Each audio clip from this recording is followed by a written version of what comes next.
Olá a todos, sejam muito bem-vindos. Eu sou a professora Shirley Botelho do Componente de História e vem comigo conhecer o tema aqui da aula.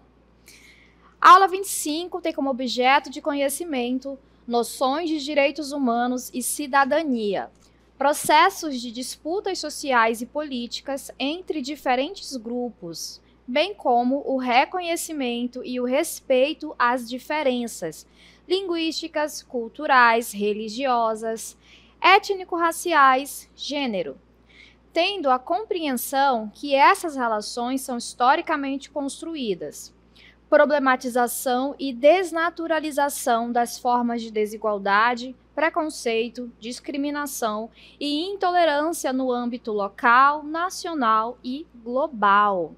E o detalhamento, patriarcalismo e machismo. Vamos então à nossa aula.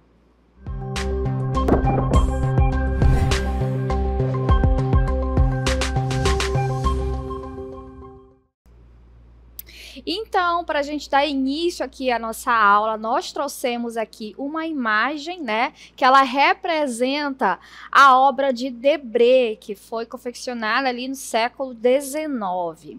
Quando a gente analisa essa imagem, ela é bastante significativa e simboliza muito bem a sociedade colonial que se instalou no Brasil. Então, a gente observa aqui na imagem, né? Temos um homem branco, bem vestido, à frente, né? Saindo, provavelmente, ali de uma igreja, de alguma instituição. E atrás, vem ali a sua família, vem a esposa, as mulheres. Atrás desses personagens, nós observamos pessoas escravizadas. Essa imagem, ela representa aqui o papel do homem nesta sociedade, que a gente vai chamá-la de patriarcal, certo? Então vamos entender o conceito. O patriarcalismo, ele é um sistema em que o homem ocupa a posição central de poder na família e na sociedade. E é importante a gente perceber que essa posição central, né, do homem, né, do chefe da família, ela não se restringe apenas ao âmbito doméstico, ao âmbito familiar, mas isso acaba sendo passado para o âmbito social. Então, essa figura patriarcal, ela vai estabelecer poder e influência não só em casa, mas também na sociedade como um todo, certo? Esse modelo patriarcal, ele considera o pai ou o marido como chefe da família, né, e da sociedade, com autoridade sobre a mulher, os filhos e os demais membros do grupo familiar. Então, ele é o chefe total e todos os outros membros dessa família acabam subordinadas a essa figura. O patriarcalismo, ele naturaliza a ideia de que o poder masculino, ele é legítimo, superior e necessário. E aí a gente precisa entender um pouquinho, né, a genealogia do patriarcalismo. Muitas sociedades da antiguidade, que eram sociedades agrárias, sociedades rurais, elas precisavam ali para sua manutenção da figura masculina para as atividades mais exaustivas. E as mulheres, elas ficavam cuidando das crianças com tarefas menos dispendiosas. E isso acabou, né, se transformando numa verdadeira estrutura social, que acabou sendo naturalizada ao longo do tempo. Mas a gente precisa compreender que, apesar dessa naturalização do patriarcalismo, ele não é algo natural. Ele não é algo que nasce com o ser humano. Ele é algo socialmente construído, certo? E dentro desse conceito, né, dessa bolha patriarcalista, a gente tem um outro conceito para discutir. Temos aqui o conceito de machismo, que é a prática, comportamento ou ideologia que reforça a superioridade dos homens sobre as mulheres. E é essa prática, é esse comportamento, é essa ideologia que reforça, que sustenta o patriarcalismo.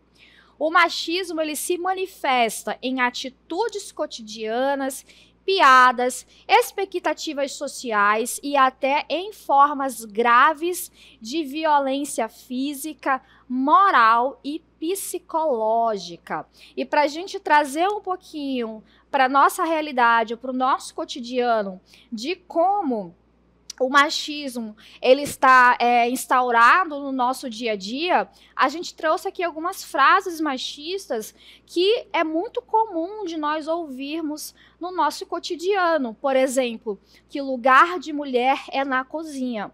Essa frase machista, ela acaba restringindo o papel da mulher ao âmbito doméstico, né? A gente sabe que por muitos anos na nossa sociedade, as mulheres elas estavam restritas em casa, cuidando dos filhos, cuidando da família, cuidando da casa, e o seu papel ele era limitado na sociedade. E essa frase, ela representa justamente esse limite imposto pelo patriarcalismo às mulheres. Outra frase comum de ouvirmos é mulher no volante, perigo constante. Certeza que você já deve ter ouvido em algum contexto essa frase.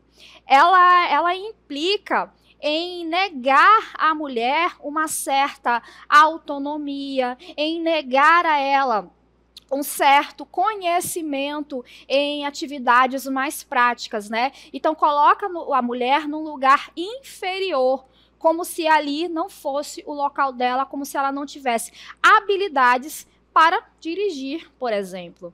Outra frase comum de ouvirmos, né? Você está muito nervosa, deve estar naqueles dias. Isso acaba invisibilizando de forma bastante insensível os sentimentos, a fala, o comportamento das mulheres, né? Porque atribui esses comportamentos a algo biológico, como o seu ciclo menstrual, por exemplo. E isso acaba fazendo com que as mulheres elas não sejam ouvidas. Essa ideia passa uma ideia de irracionalidade da mulher. E essa frase, ela sintetiza justamente esse afastamento das mulheres de tomar decisões, né? Já que elas podem estar sendo influenciadas por algo biológico. Outra frase comum, homem não chora. Sim, essa frase, ela é uma frase machista, e o machismo, ele não só vitimiza a mulher, ele também acaba vitimizando o homem, né? Coloca o homem numa posição em que ele não pode mostrar sensibilidade, ele não pode mostrar vulnerabilidade, ele não pode mostrar as suas emoções, que seria algo implícito somente às mulheres, e por isso que acaba também vitimando muitos homens nesse sentido de ter que estar sempre durões, fortes. E a gente sabe que o ser humano ele precisa, né, dar voz às suas emoções. Temos aqui outra frase: mulher tem que se dar ao respeito. Essa é uma frase machista que muitas vezes acaba culpabilizando a mulher pela sua roupa, pela sua fala, pelo seu comportamento, e justifica as ações, muitas vezes violentas, de homens em relação às mulheres. Ah, isso aconteceu porque ela estava vestida de tal forma, ou seja, ela não se deu respeito. Então, percebe como é uma ideia ali de culpabilizar a mulher? Então, temos aqui outra frase: por trás de um grande homem, há sempre uma grande mulher. Apesar de parecer uma fala elogiosa, ela coloca a mulher com uma carga muito pesada. Então, se o homem ele não tem sucesso, meio que a culpa é da mulher que não está ali para dar o suporte, para garantir o sucesso desse grande homem. Então percebam que o sucesso e o insucesso do homem, muitas vezes ele fica atrelado a ter ou não uma mulher de valor, né, atrás dele, cuidando da casa, dos filhos, para que ele desempenhe esse papel de provedor na sociedade. E temos aqui, por fim, outra frase, né, machista, que o homem, é assim mesmo. Essa é uma frase que ela acaba retirando dos homens algumas ações consideradas violentas, alguns comportamentos considerados tóxicos e acaba normalizando esse tipo de atitude apenas com essa justificativa. Ah, homem é assim mesmo, tem que aceitar, tem que entender. Então, percebam que quando a gente fala de uma estrutura patriarcal que é cotidianamente reiterada por práticas como o machismo, a gente consegue perceber essa estrutura muito bem enraizada e fincada na nossa sociedade. E vamos entender agora a diferença básica entre patriarcalismo e machismo? Então, nós temos aqui o patriarcalismo, para a gente resumir esse ponto, é um sistema social estruturado na autoridade masculina. Enquanto que o machismo é a ideologia ou a atitude que sustenta essa superioridade do homem sobre a mulher. E ela se manifesta em comportamentos, em discursos e em normas sociais, ok? O patriarcalismo, ele não surgiu de forma espontânea. Ele foi se consolidando ao longo da história, em diferentes culturas. A gente vai observar na sociedade ocidental que ele se desenvolveu a partir de estruturas antigas, como a família romana, onde, por exemplo, o pater familias exercia o poder total.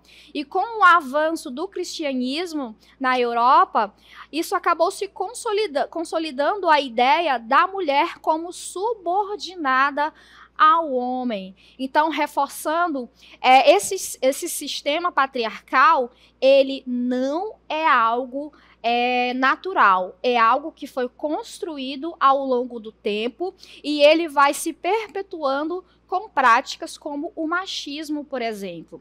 E aí a gente vai entender um pouquinho o desenvolvimento do patriarcalismo nas sociedades antigas.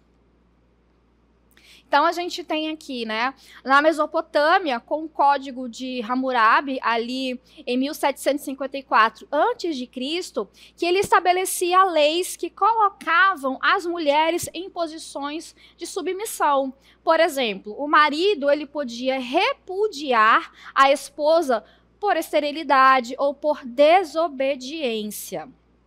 Na sequência, nós observamos que no Egito Antigo, apesar de haver mulheres com algum poder, como as rainhas, né, as faraós, a estrutura social ela era amplamente patriarcal, com os homens dominando os cargos religiosos, políticos e administrativos. Temos também outro exemplo aqui lá na Grécia Antiga. Em Atenas, as mulheres elas eram legalmente subordinadas aos pais ou aos seus maridos, e elas não podiam votar nem participar da vida política. Elas eram, portanto, confinadas ao oikos, ou seja, ao espaço doméstico.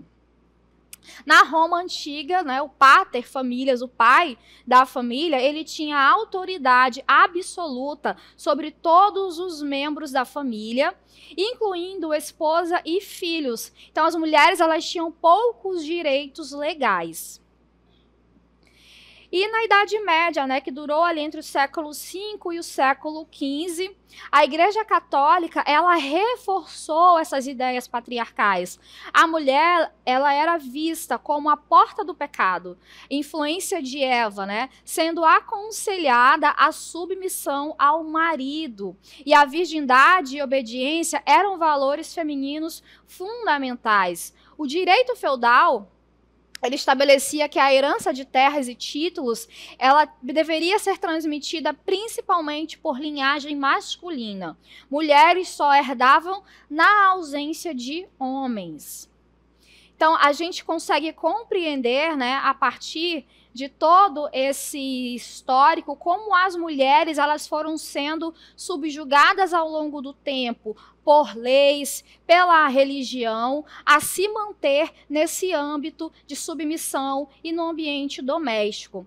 Dando sequência, na Idade moderna, ali entre o século XV e o século XVIII, com o Renascimento e a Reforma Protestante, apesar do florescimento das artes e da razão, as mulheres elas continuaram sendo vistas como inferiores intelectualmente.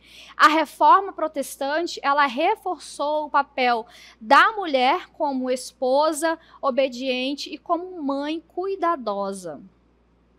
Então, dentro de todo esse processo, a gente observa como houve essa construção da mulher nesse âmbito e nesse local submissa.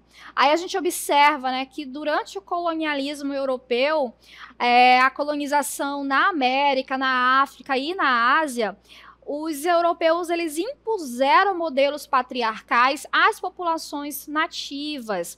As mulheres indígenas e africanas elas eram amplamente oprimidas. E isso só piorava, né, em relação ao gênero, que é o que a gente está comentando, e também a questão racial, que aí eram ainda mais subjugadas.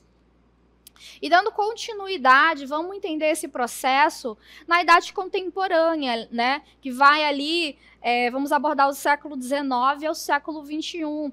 A gente tem que entender que durante a Revolução Industrial, ali no século XIX, o trabalho feminino ele foi explorado em fábricas com salários muito menores.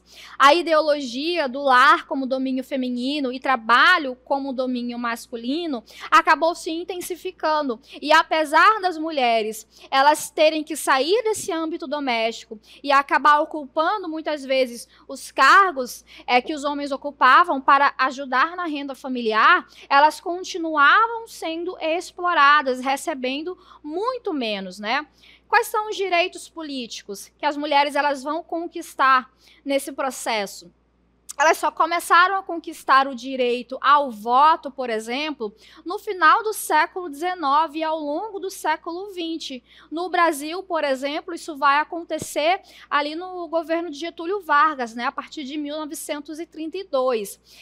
Até esse momento, elas eram excluídas da política. E isso levando em consideração o que nós estamos comentando ao longo da nossa aula, né? Dessa restrição das mulheres de participação além do ambiente doméstico.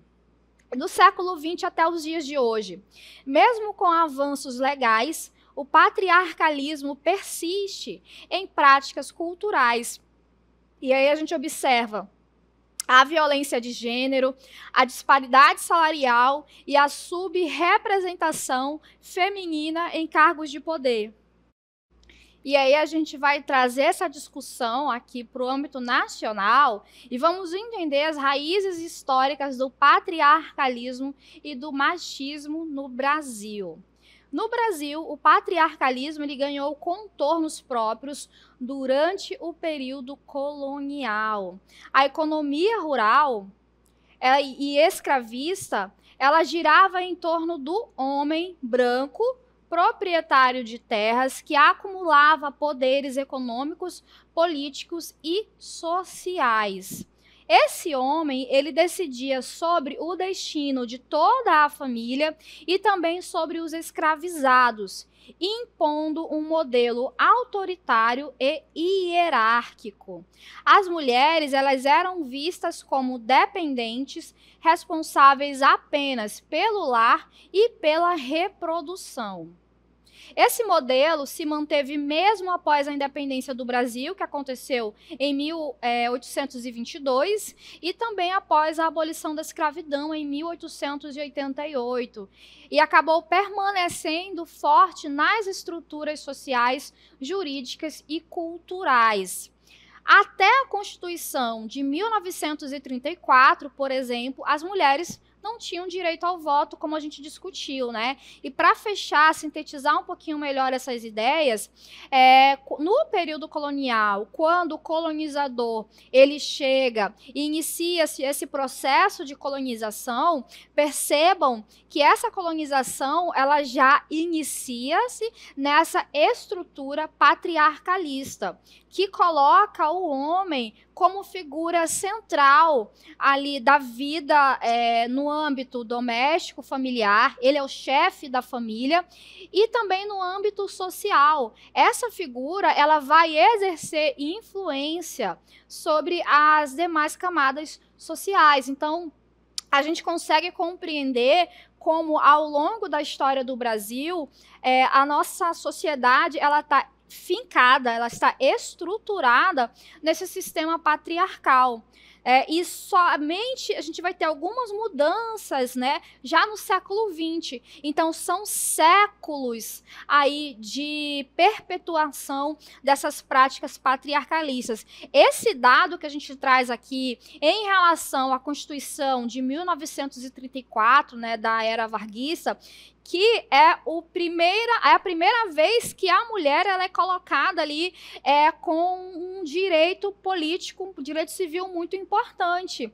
Mesmo assim, apesar desse avanço, essa mulher ela dependia ainda da autorização do seu marido. Então, são avanços que são dados de maneira pequena, passos pequenos, né? Mas que lá na frente, como a gente chega nos dias atuais, as mulheres elas já têm pleno direito ao voto, por exemplo, e demais conquistas que foram conquistadas ao longo da história pelo movimento feminista.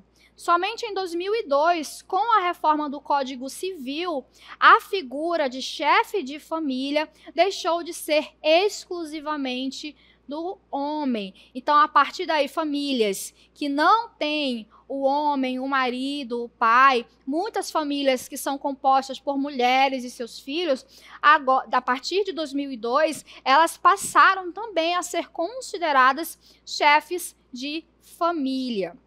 E aí, a gente dando continuidade à nossa discussão sobre o patriarcalismo e o machismo no Brasil contemporâneo, a gente precisa abordar a questão da violência contra a mulher, uma vez que o Brasil possui altos índices de feminicídio, que seria o assassinato de mulheres por razões de gênero, onde muitas mulheres ainda sofrem abusos dentro de casa, com dificuldade de romper relações por dependência econômica ou por medo, né? Então, muitas vezes existe uma subnotificação desses casos por conta dessa dependência econômica. Ocorre também a desigualdade de gênero no trabalho. Mulheres, mesmo mais qualificadas, elas costumam receber salários menores do que os homens. Além disso, ocupam menos cargos de liderança, né? Dentro dessa estrutura patriarcal, naturalizou-se a mulher receber menos e não ocupar cargos de destaque. Ocorre também a responsabilidade doméstica, a chamada dupla jornada. Ainda é uma realidade para muitas brasileiras que trabalham fora e continuam responsáveis pelo cuidado da casa e dos filhos, né? Então, no nosso dia a dia, a gente observa que muitas mulheres e muitos homens que formam ali uma família acabam precisando deixar suas casas para trabalhar no dia a dia. No entanto, esse machismo, esse patriarcalismo, ele acabou naturalizando que a mulher, ao chegar em casa, ela ainda teria uma outra jornada, cuidar da casa, fazer comida, cuidar dos filhos. E o homem, ao chegar no trabalho, naturalizou-se que ele sentasse na frente de um sofá, por exemplo, assistindo TV, deixando a mulher com essa segunda carga, com essa dupla carga. Então, percebam, mesmo que muitos homens, eu não sou machista, eu não concordo com isso, mas essas pequenas práticas cotidianas, elas acabam endossando essa estrutura patriarcal que continua ainda subjugando muitas mulheres. Continuando aqui com o nosso texto, ocorre também a sexualização e controle do corpo feminino, né? Desde a infância, meninas são julgadas pela aparência, por suas roupas, pelo seu comportamento, sendo inclusive responsabilizadas por assédios e abusos. Todos esses exemplos que a gente citou agora são exemplos que eles acontecem no nosso cotidiano por conta dessa estrutura patriarcalista e machista que a gente observou que ela foi instaurada no Brasil desde o período colonial. E quais são as políticas, as leis de enfrentamento contra essa estrutura? A gente vai ter lá em 2006 a Lei Maria da Penha, né, que ela foi criada para proteger mulheres vítimas de violência doméstica. Ela define os tipos de violência, como física, psicológica, sexual, moral e patrimonial, e permite medidas protetivas como o afastamento do agressor. Essa lei ela é considerada um grande marco na luta das mulheres contra a violência, né, sofrida dentro das suas casas.